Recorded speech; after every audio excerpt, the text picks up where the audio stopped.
Flip, flip, flip, flip, flip, flip, flip, flip, Flip Weekly. Hello and welcome to the Flip Weekly podcast, a podcast all about reselling. My name is Matt, I am your host. We go to thrift stores, garage sales, we find things on Facebook Marketplace and we try and resell them, make a bit of money in today's climate.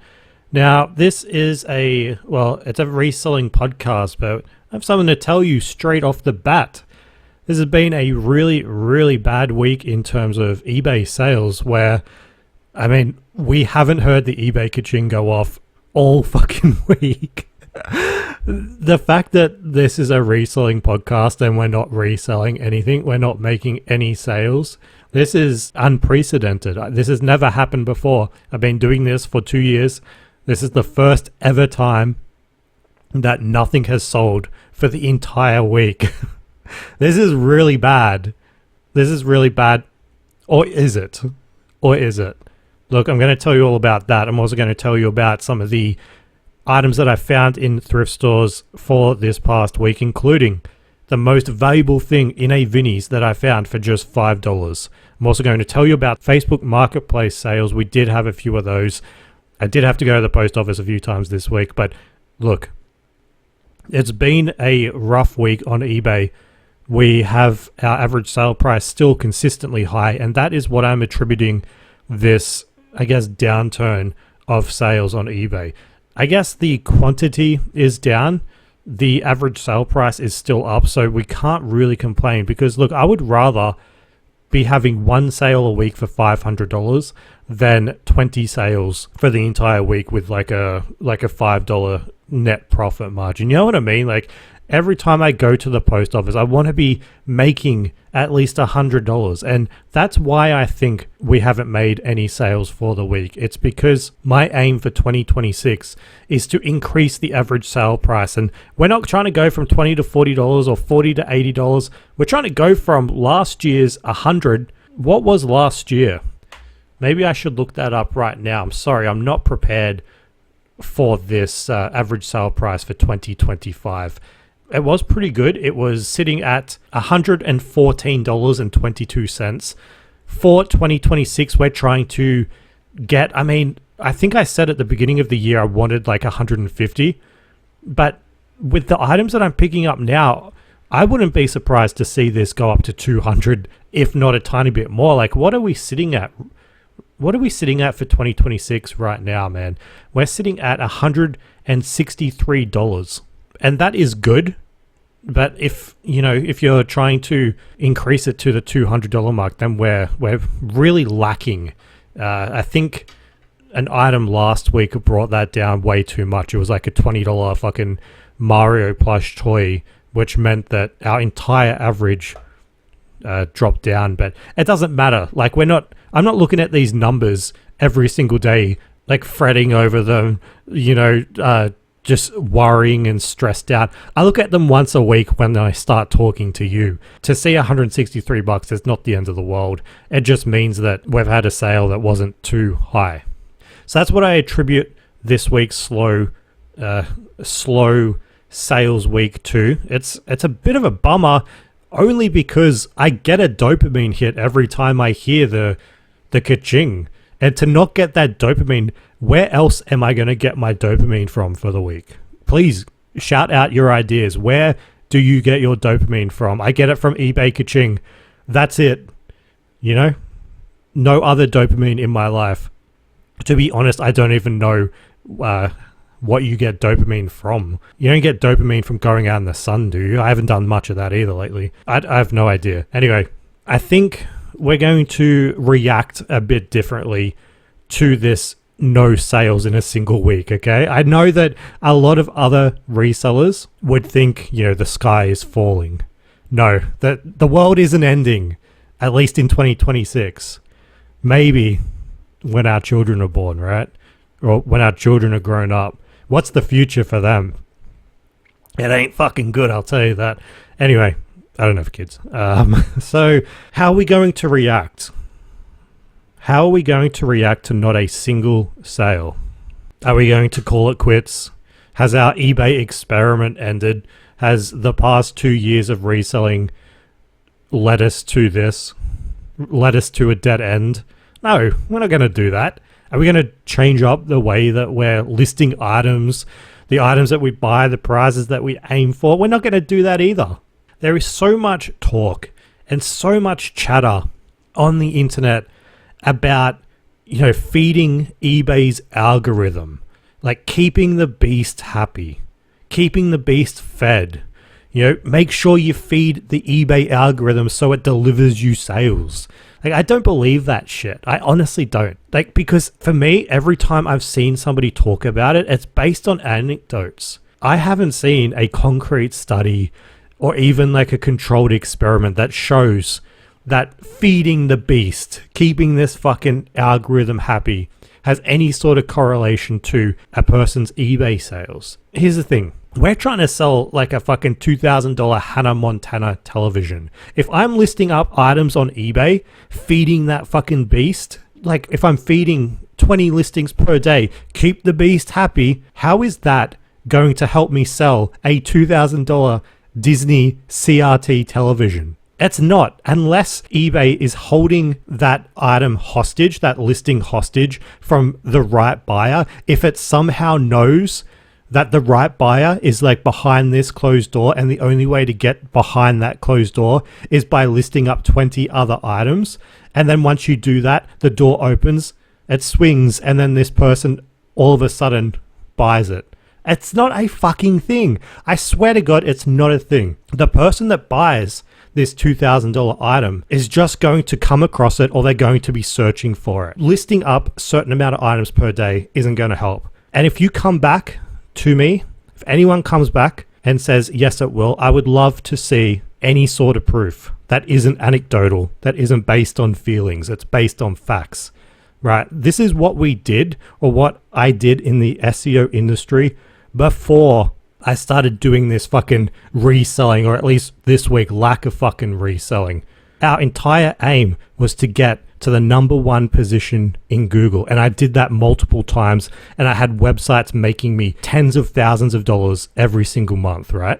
And the way that we did that was by having controlled experiments. We would have our money site and we would have our experiment site. We would hit the experiment site with different things, whether it was content on the website, different sort of links.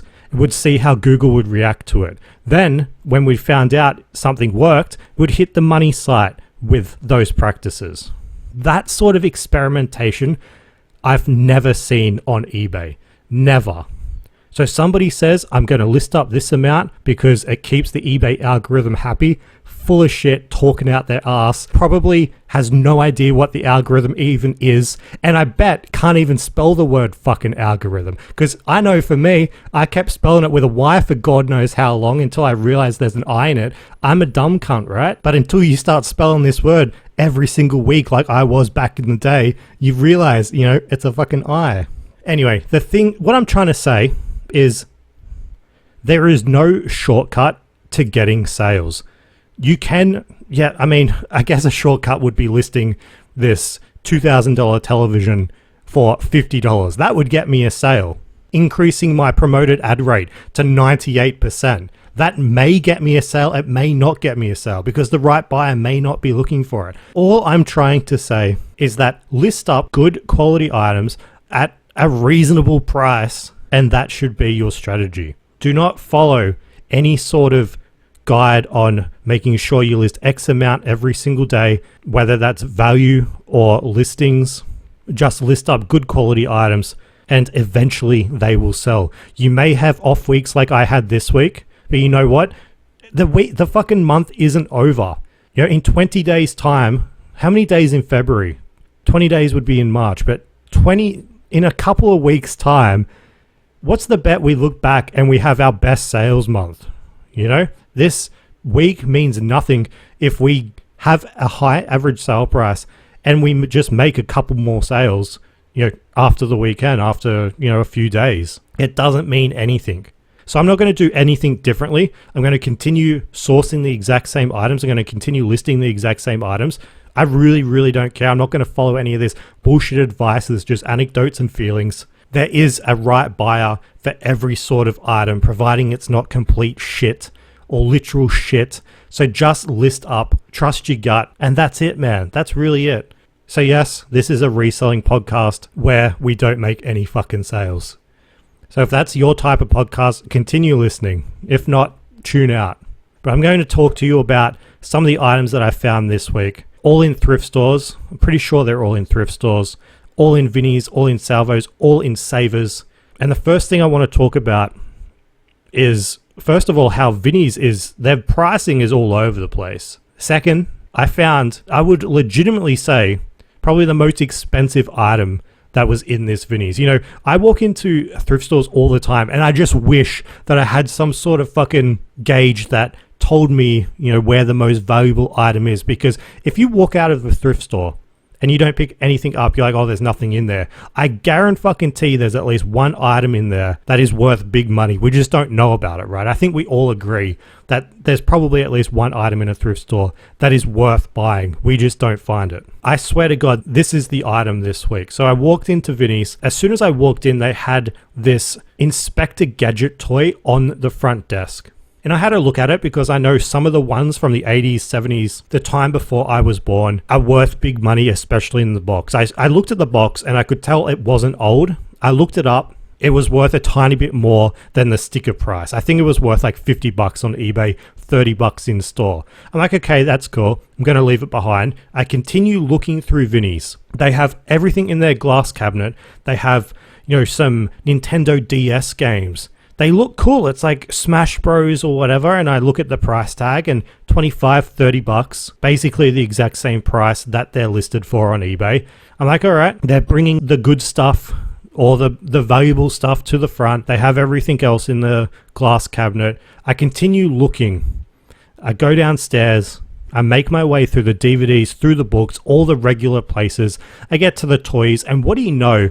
In the very back of the store, in the back corner, were two items, one on top of the other, both inside of their box, and both featured eBay wrapping tape on them. Now, I've seen this eBay wrapping tape before, and I think I've steered clear of it. I don't really know what it means. If an item in a Vinnies has eBay wrapping tape, does that mean it's a return? Does it mean it's been donated from someone? Maybe the things inside the box are broken or damaged. What does it mean? I have no fucking idea. All I know about that eBay packing tape is it's really, really satisfying to take off. It may be the best tape in terms of removal and not taking paint or the print off a box.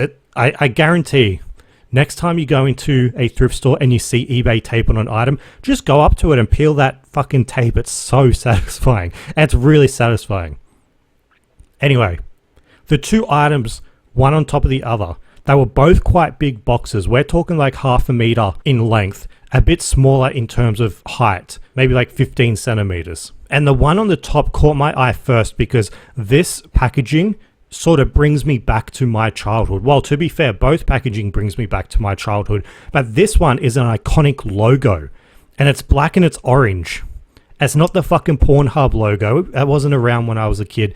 It was Action Man. This was Action Man's Mission HQ in a box, great artwork on it. You know, it had Action Man behind a gun, shooting a giant missile, and inside of the box, I assume was going to be the Mission HQ, which is, you know, a big satellite dish and a room, just like a nice little play area for Action Man. The price sticker, $5. Now, I do what I usually do. I quickly look it up on eBay. I see nothing. I see no active, no sold. In the back of my mind, I know that this is from the 90s. I just don't know the price. However, seeing that $5 sticker price on it, I know that somebody would want this for more than $5. I just don't know how much this is worth. Is it worth 50, 100, 200, 1,000? No fucking idea. Now, it has the tape all around it. In the store, I do not open it. I don't want to open it. It's not something I usually do in thrift stores, only because I've seen it done before and the items usually get strewn out across the fucking floor.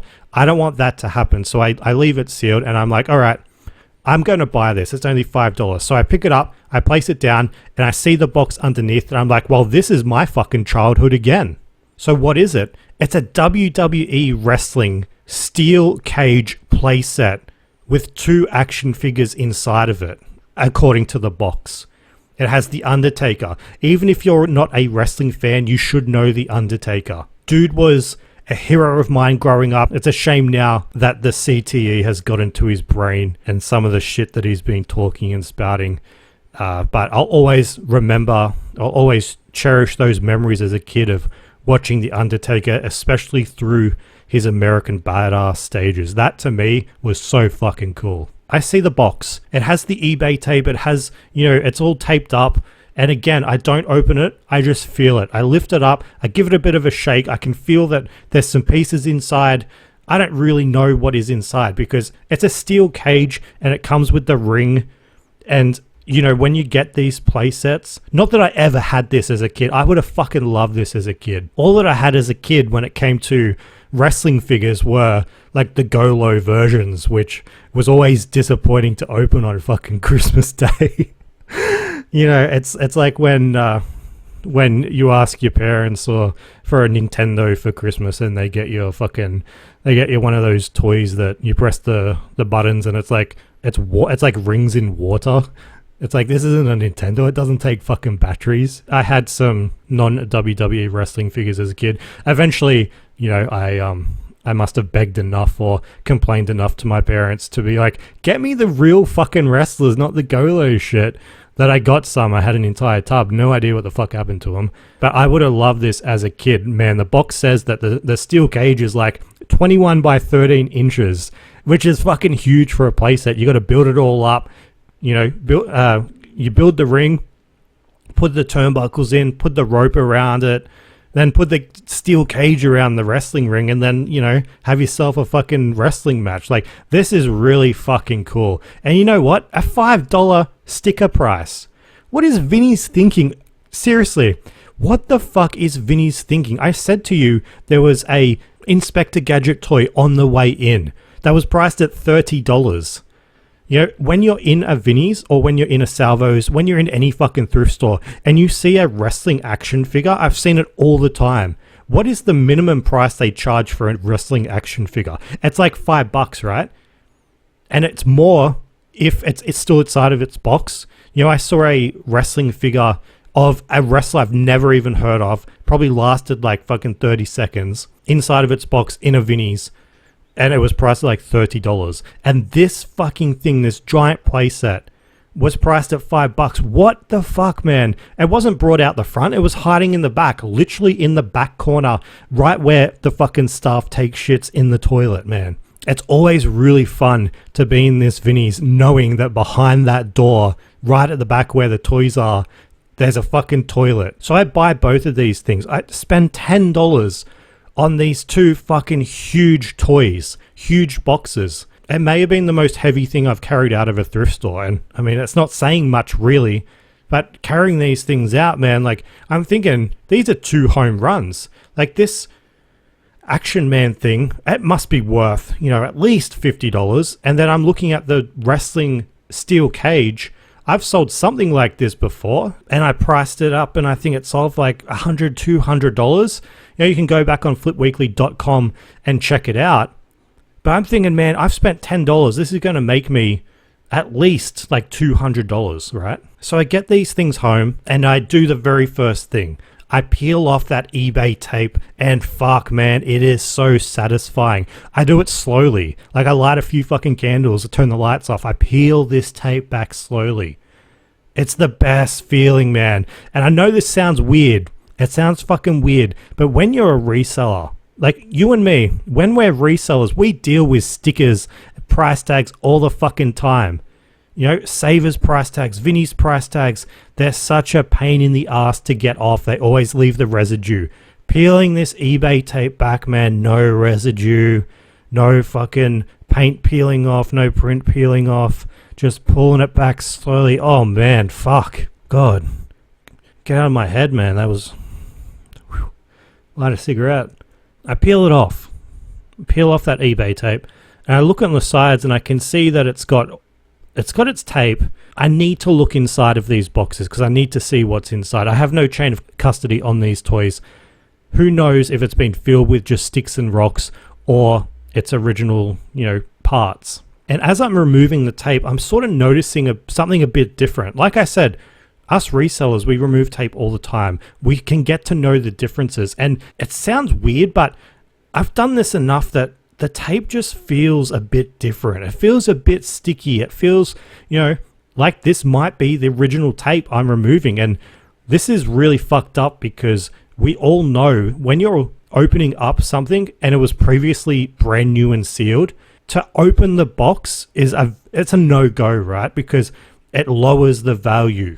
I think I've talked about before, my buddy Mark, who owns a auction company in the States, auctions off brand new iPhones, the very first iPhone, factory sealed. You can sell them for hundreds of thousands of dollars. But if you remove that wrapping and it's not brand new and sealed, that thing is worth like max $1,000, if that. There is a huge difference between selling a brand new sealed product and an open product. So I stopped for a second. I'm like, I don't want to open up a brand new sealed product. But at the same time, I have no idea what's inside. I'm contemplating whether or not I should do this. And I stopped for a second. I'm thinking, I have to, right? I have to know what's inside because, again, no chain of custody, could be anything. So I gently remove the tape, open it up, and I can see the original parts still cable tied to the cardboard. I pull tiny bits out, all wrapped in the original plastic. This thing from 1999, this Action Man Mission HQ had never been opened before. So that is a good sign.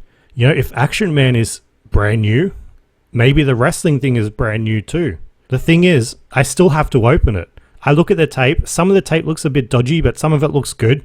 So I'm just going to be very careful. So I open it up, remove the tape, dim the lights again to get that eBay tape off, and I pull it out. What do you fucking know? This thing is brand new too. The wrestlers are still in their plastic. The ring rope never opened. The stickers that go on the ring, still on the original paper. This is fucking insane. And for $5, what on earth were Vinnies thinking?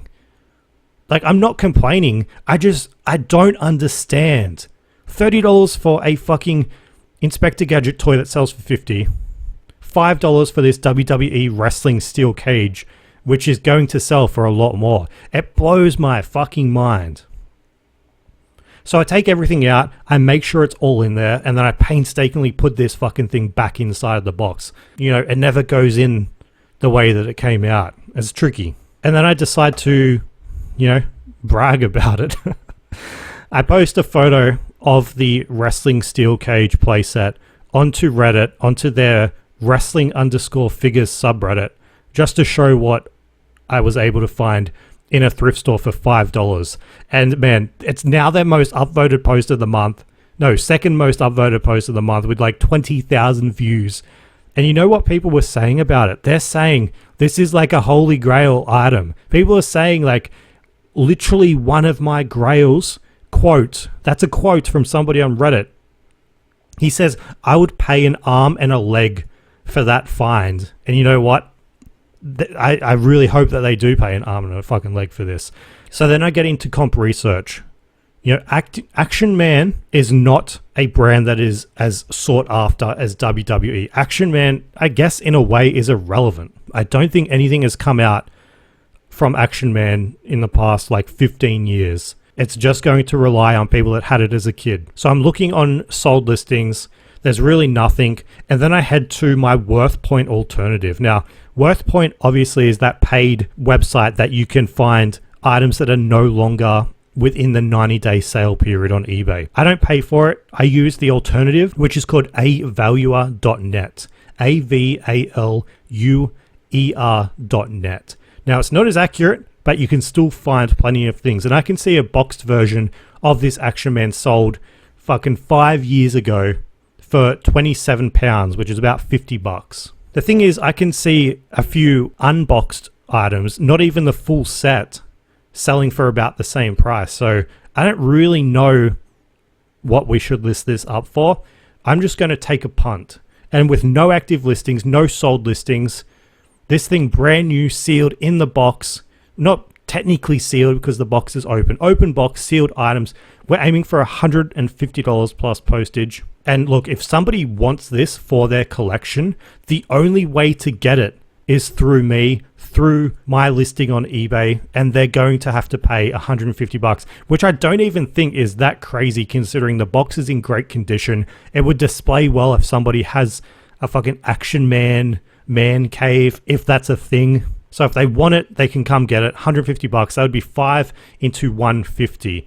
However, the home run comes with the WWE steel cage. I'm looking at comps of the ring, missing pieces, no box, just the ring within the US for about $300. You know, the listing description, you know, the title says read on it, and then the listing description says things like, no idea if this is complete, doesn't have this, doesn't have that. And we have sold listings for very similar things like that. For the life of me, I can't find a listing that is exactly the same. I'm seeing a lot of solds though. I'm not seeing too many active listings, but I'm seeing promise. I'm seeing hope that this is going to sell for a lot of money. And then I find a comp that is very, very close. It's complete, no box. This thing sold in December after Christmas time for $548.98. $550 fucking dollars. Again, this is people's grail item. This is no longer sold. This is a giant steel cage that you can put around a toy wrestling ring. The cage opens up. There's bits and pieces that fall through. You can go on top of the steel cage and throw someone through it. The door opens up. The ring rope bounces. There's like a little catapult action on the top. This thing is really fucking cool. And 12-year-old Matt would have fucking loved this thing. And now I'm saying I could turn something I would have loved when I was 12 into something I really fucking love in my middle ages. And that is 5 into $500. And that's exactly what I'm listing it up for. I'm guessing it's going to take a bit to sell because, look, after all, it's $500 on bits of plastic, and people, they're just getting over Christmas time. They're just spending their gift cards in January. It's February, like the worst month, right? What happens in February besides the fucking dates for the month just go all over the place? But we're going to make our money back on this. We're going to turn 5 into 500 for this one Vinnies trip. 10 into what? 650? And you know what? The people that buy these, they're paying postage too. There's no free post. So, I mean, if people say there's no money to be made at thrift stores, we're the evidence that there is. 10 into over $500 on Holy Grail items. Hell yeah. And Vinnies, I don't know what you're doing with the pricing, but please just continue doing it. To be honest, the reason why I think they were priced so low is because they're sort of big, they're sort of bulky, and I think they just want them gone. You know how Vinnies are when there's a big bulky item. They just want it out of their hair so it takes up less space. These were technically sitting on the ground in the back corner, so get it out of their hair. That's the only reason I can speculate as to why it was listed so low. Anyway, let's move on. Let's move on from those Holy Grail items, and we're going to move on to a rabbit hole that I went down this week. I wanted to find out a bit more about everyone's favorite and least favorite board game, and that's Monopoly.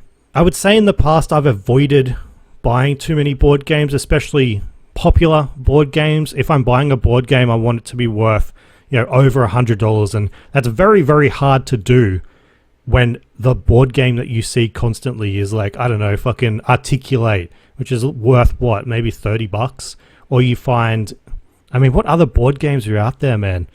Are they making, oh, I know, Cards Against Humanity, the class clown's favorite fucking card game. I honestly hated playing this game at parties. You try and put down like a clever pun, or you make a somewhat relevant joke with whatever cards you have, but then one person, they'll just come in and they'll play the card Bukkake, and everyone's laughing. It's such a funny word.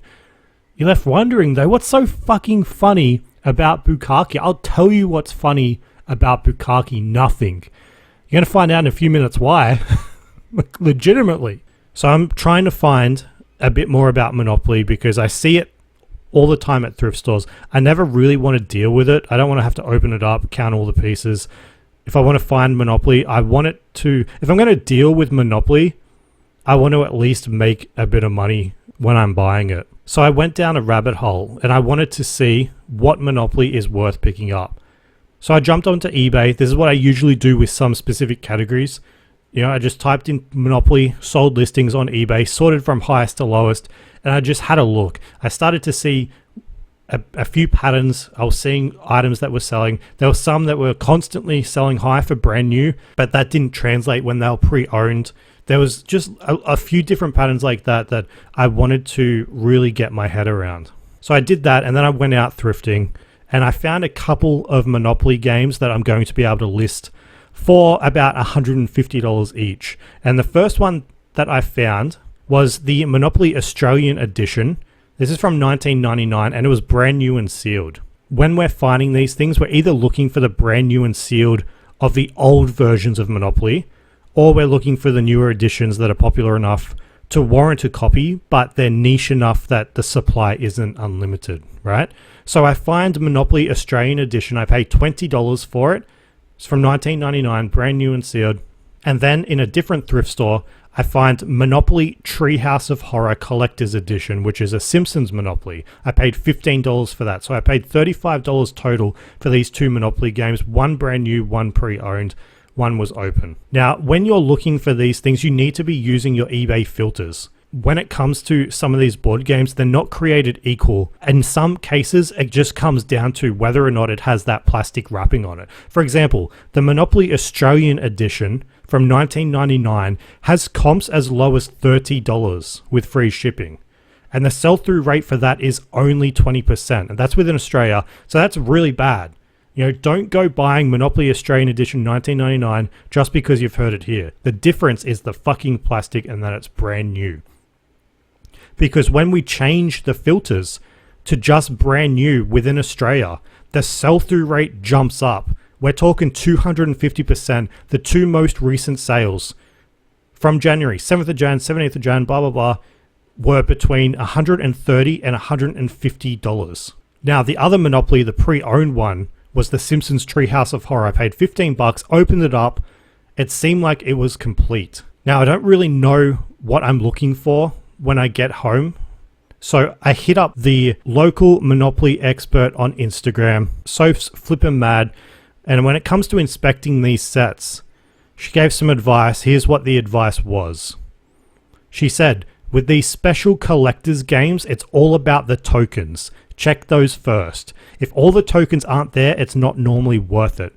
So then I go back to the Treehouse of Horror Monopoly. It said it came with a couple of glow-in-the-dark tokens. These are of Simpsons characters related to Treehouse of Horror. There's supposed to be 6. I count. There's 6. Brilliant. The next piece of advice that she said was don't worry about the houses and hotels. People always have spares. Now, it seems like great advice. I look at the houses and the hotels in this game. They're within a piece of plastic. I figure it's fine. Goes on. Count all the chance, community chest, and properties if they're not the standard cards. Now, again, this game comes with the instruction manual. I can see how many chance, community chest, and property cards there are, and I can work out everything's there. And she finished with, I never count the money. Again, everyone has spares, same with dice. So that's good. I don't count the money. And huge thank you to Soaps Flippin' Mad on Instagram for that advice. And if you're ever doing a local marketplace deal with Soph, just remember that she never counts the money. So what are we looking at in terms of the comps for this game? Again, this is all within Australia. We have 2 active listings, 1 sold. The cheapest available is $165.98. We don't have like a ton of data with the sold, so we go on international just to see what it's like internationally. And in the United States, complete, $101.95. Another one, $94. Another one, $117. So it's not unusual for this set to sell for over $100. So we chuck on our Australia tax, and I think we can get about $149.95 for it, especially considering that I did check it over and it's 100% complete. So what else was there from the Monopoly rabbit hole that I went down? Well, if you can find the Bunnings Monopoly, you're in for a bit of a payday. It was released as a Christmas gift for employees, and that version have sold as high as $215, and the sell-through rate's pretty crazy. It's 120%, meaning it's basically going to sell if you list it up on eBay. Some of the highest sold Monopoly games have been the Franklin Mint version, and that's because it's lined with literal gold. And I don't think I should really need to tell you that if you find something lined with literal gold, you should probably buy it. And there's a couple of other ones, man. Special shout out to the Smurfs. The Smurfs Monopoly has a sell-through rate of 200% with an average sale price of close to $300. Don't know why, man. Monopoly Smurfs is just a really, really high sell-through rate and high average sale price game. The thing is, Monopoly is not created equal. Sealed is always going to sell more for pre-owned. If you're getting it pre-owned, you need to check that the most important pieces are there, you know, the collector's items or the little token things. You can ignore the money. And I've realized now that it's worth looking up. I've been looking at Monopoly a lot more recently. The thing is, these haven't sold yet, so I wouldn't put, you know, all my weight behind it to go out and buy different Monopoly versions. But if I do see one that I've never seen before out in the wild, I'm going to look it up. Whereas before, I'd just ignore it. And to be fair, looking to see if this game was complete maybe took me like 3 minutes, 4 minutes, if that. It's very, very quick. And when it comes to shipping this thing, I think I'll just wrap it in some bubble wrap and put it in like a giant mailer. That's it. You know, I'm not going to deal with a box. It's just increase the shipping price that much more. But yeah, I'm going to keep you updated if these sell, and if they do sell within a reasonable time frame, and they should, considering the sell-through rate is high, then we might add Monopoly board games onto the mix, only if we can find like cool different versions. You know, I don't want to be picking up Monopoly Australian Edition every single time because it's not that fun. You know, Australia isn't that fun. Treehouse of Horror though, that's, you know, there's a novelty to it. So tick, tick, tick to Monopoly. Then we had a couple of other pickups this week. It shouldn't come as a surprise that I was able to find a Sydney Roosters NRL jersey in a Savers for $10.49. Now, this was a 2018 Premiers jersey, which means this team won the competition that year. So it was a special jersey that was made to commemorate that. It has all the players' names on the back, along with the score for the game. And luckily enough for me, I was able to find two of these. Not just one, there was a small one and a large one, both for $10.49. And, you know, Savers and op shops are still going really, really strong with jerseys for us. I could only find one on Marketplace for this version of the jersey. No active or sold listings on eBay. The Marketplace version was selling for $250. I could find some similar, you know, Premiers jerseys from different years for different teams. They're selling for, you know, 160, a bit, you know, something like that. So I'm thinking we'll start the large at 180 and the small at 150. And that would be $20.98 into $329. It's a pretty good return. The only fucking issue is that both of these things have a stain on them, and they're both in the exact same position. Now, I showed this to my girl and she said that it was a paint stain, but I'm looking at it and I'm thinking that somebody that really, really, really likes the Sydney Roosters has gotten their hands on this and they've put something on there that shouldn't be there. Now, I don't really want to say what I think it is, because I don't think it's paint.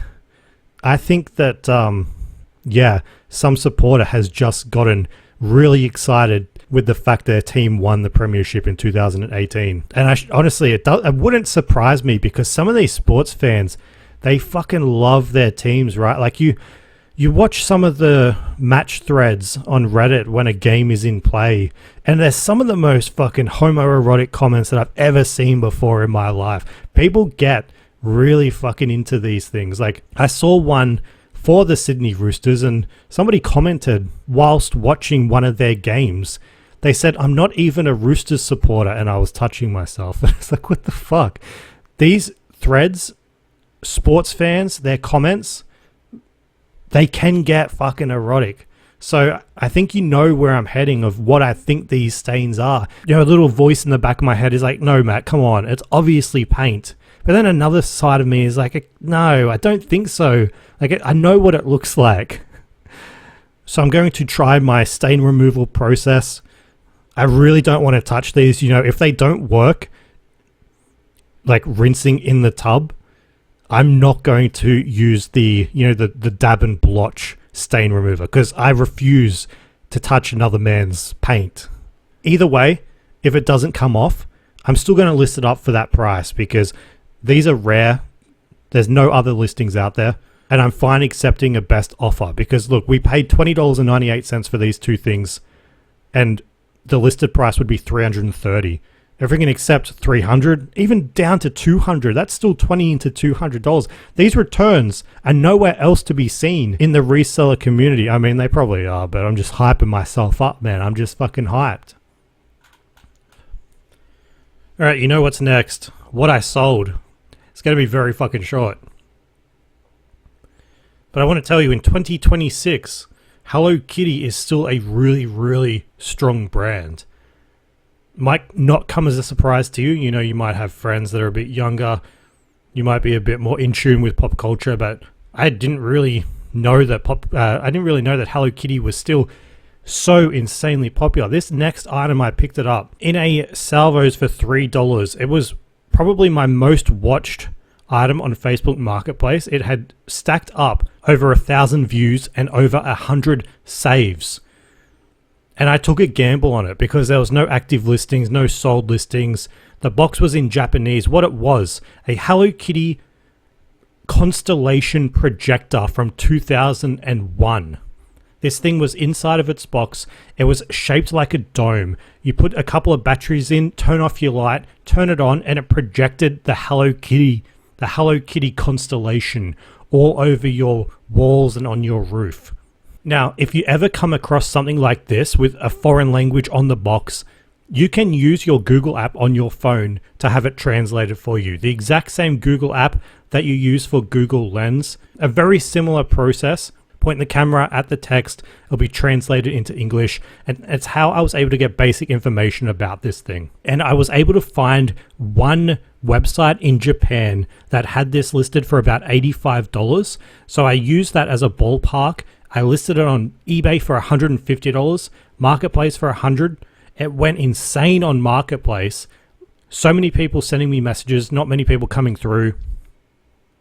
eBay didn't really do crazy numbers, but eventually somebody came through on Marketplace and paid me a green, crisp $100 note for this plastic light projector that I picked up for $3 in a Salvos. If you want to see photos of that, including what the constellation looks like on a dark roof, go to flipweekly.com and check out the newsletter, because I guess it does look pretty cool. I know that a Hello Kitty fan or collector would love this, and I guess it also shows that when you have an item like this, you can go the extra mile and take a photo of it in action. You know, you could just list this inside the box, the dome not lit up, but I think the fact that it was lit up and showed the user exactly what it looked like was able to help it sell, and it got people, you know, more engaged and interested in it. So 3 into $100. Now the next item is why we buy items with a good sell-through rate, because this is out the door in less than, or maybe just over a week. I talked about it last week. It was $45 I paid for Demon Slayer Complete Box Set. This was the anime manga book from volume 1 to 23 inside of a carry case. I found it in Vinnies for $45. It has sold on Facebook Marketplace for $175. This was listed on eBay for $250. And then eventually somebody came through, negotiated a bit. I accepted $175. And this is the reason why you need to be checking sell-through rates on your items, because people complain about anime and manga. I'm not complaining. This is out the door in a week, and we've made $175. Buy manga at your own peril if you don't check out the data on eBay. All roads, all signs led to this being a home run. And what do you know? It was. So there were a couple of other Facebook Marketplace sales, but they were really low value. You know, I said to you last week that I need to do another cull, get rid of items that are listed for less than, I want to get rid of items listed for less than $100, but there are a few there that I think are cool that are around that $50 mark. And you know, what ends up happening is that I list the item for $50 on eBay, and then I undercut myself so much $30 on Marketplace. And you know what Marketplace people are like? They're negotiating. So then it goes for like 20. And you're like, well, what's the fucking point? So on my to-do list is an upcoming call. And I want to get rid of some low value items because I want this average sale price to be at least $200 by the end of the year. So yes, we didn't have any eBay sales for the week. It's sort of mind-blowing, you know, the fact that we haven't had a sale, you start to think, I guess, what is wrong? Like, am I fucking shadow banned from eBay? Is there something wrong with my account? No, the fact is nobody is just buying. That's all that it is. But I know for a fact that by this time next week, when I record the podcast, I will have at least one sale on eBay to talk about because I'm really excited to talk to you about that. Keep it under wraps on the podcast. If you follow Flip Weekly on social media, you'll know what that is. With all of that said, that's really all that I've got for you this week. If you want to see more reselling content, go over to flipweekly.com, read the newsletter, check out Flip Weekly on social media. That's Instagram, Facebook, YouTube, TikTok. We're all over those. If you're listening on YouTube, give us a thumbs up, give us a comment, give us a subscribe. If you're listening on Spotify, expect a 5-star rating. A reminder that Valentine's Day is on Saturday. If you haven't got your significant other a present, go out and do it. Do not get it from the thrift store. I know that I'm locked and loaded. Thanks again for listening. This is Matt signing out. Flip, flip, flip, flip, flip, flip, flip, flip. Flip Weekly.